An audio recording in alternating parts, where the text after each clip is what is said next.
All right, let's take a look at the guided reading for Chapter 3, Section 5.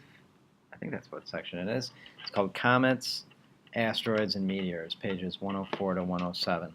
So our goals here, our learning target, is to compare and contrast comets, asteroids, and meteors. And later on, we'll have this other learning target. Let's take a look. A little bit different format. Instead of having the actual guided reading, I'm using one of my old PowerPoints here with all the answers. So, but still, make sure that you correct your guided reading and add to the class wiki. All right, what are comets? So this is number one. Comets are loose collections of ice, dust, and small rocky particles with orbits that are usually very long, narrow ellipses.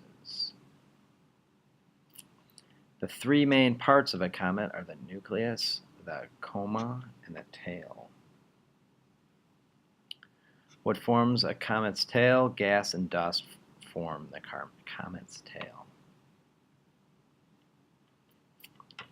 Following sentence, true or false? A comet's tail can be more than 100 million kilometers long. Yikes, that's true. 5. If the orbit of a comet is 500 times the distance between Pluto and the Sun, which region is it in? Explain how you know.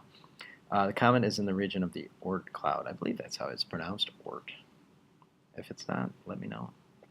This region extends out to more than 1,000 times the distance between Pluto and the Sun. So, the Kuiper belt extends to only about 100 times Earth's distance from the Sun. So the Oort cloud is way, way, way, way, way out there in the edges of our solar system.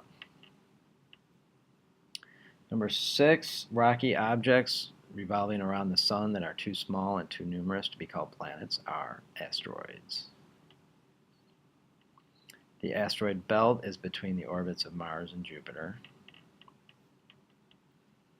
When an asteroid collided with Earth 65 million years ago, the atmosphere was filled with dust and smoke, which blocked out sunlight around the world. Scientists hypothesize that many species of organisms, including our friends the dinosaurs, became extinct.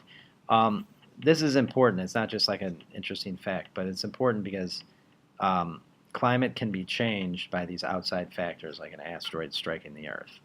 And when we talk a lot about climate change, you hear a lot about climate change.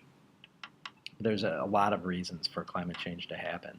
And climate change has happened in the past, including when the dinosaurs went extinct. 9, the question is, match the term with its definition. So a meteoroid is B, a chunk of rock or dust in space. 10, a meteor is C, a streak of light caused by the burning up of a meteoroid in the atmosphere. And 11, a meteorite is a meteoroid that has passed through the atmosphere and hit the Earth's surface. So it's a meteoroid when it's still in space. It's a meteor when it's streaking across the atmosphere, burning up. And it's a meteorite when it actually hits the surface. Oh, low battery. Where do meteoroids come from? They usually come from comets or asteroids. 13, the craters on the moon were caused by the impact of meteoroids flying around in space. Is that it? Oh, it's all over. Okay, make sure you make your corrections. Hopefully you're starting to get an understanding of the difference